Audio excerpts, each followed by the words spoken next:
إذن أعزائي عزيزتي، أهلا ومرحبا بكم في دورة جديدة، الدورة السادسة لمهرجان قوافل سيدي إفني تحت الرعاية السامية لصاحب الجلالة الملك سيدي محمد السادس نصره الله وأيده. هذه الدورة دورة التميز والتألق وكذلك التوهج، لأنها تستضيف كبار الفنانين. اليوم نستضيف فنان كبير أعطى الكثير للأغنية الحسانية، هو يعني فنان شاب يتواجد معنا اللحظة في إطار هذه الفعالية، السيد مصطفى القمراني ابن مدينة قليميم. أبدع وأمتع مختلف الجماهير في مختلف المنصات الخاصة بالمهرجانات الوطنية والدولية. إذا نستضيف اليوم السيد مصطفى القمراني.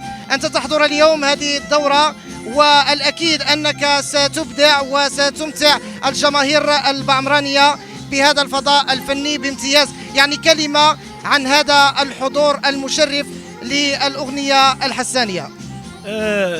هذا الطموح الحمد لله، وهذه الكلمة في حق هذا المهرجان لا يخفى عليك الأخ أيوب، خصوصا أنك أنت من أحد الأقطاب تبارك الله اللي أعطوا الحمد لله الصحافة أولا وقبل كل شيء. واخترت نقول لك عنه المهرجان مهرجان رائع بكل مقاييس، مهرجان تلقات فيه النغمة الحسانية والأمازيغية وواكب جميع الفنانين.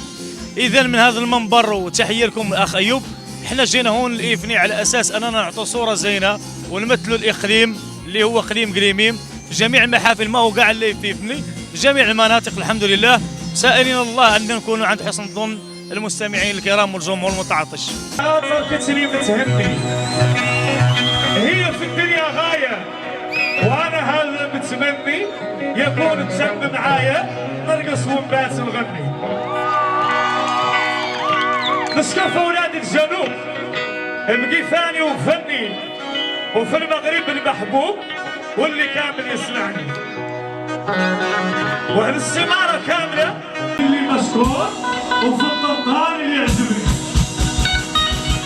هسه الزاكي الإقليم نعرفهم عمي وباب الصحراء قليمي اللي فيه الطنطان.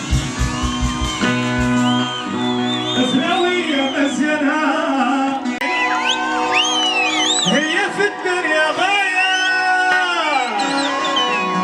وأنا هذا بتمنى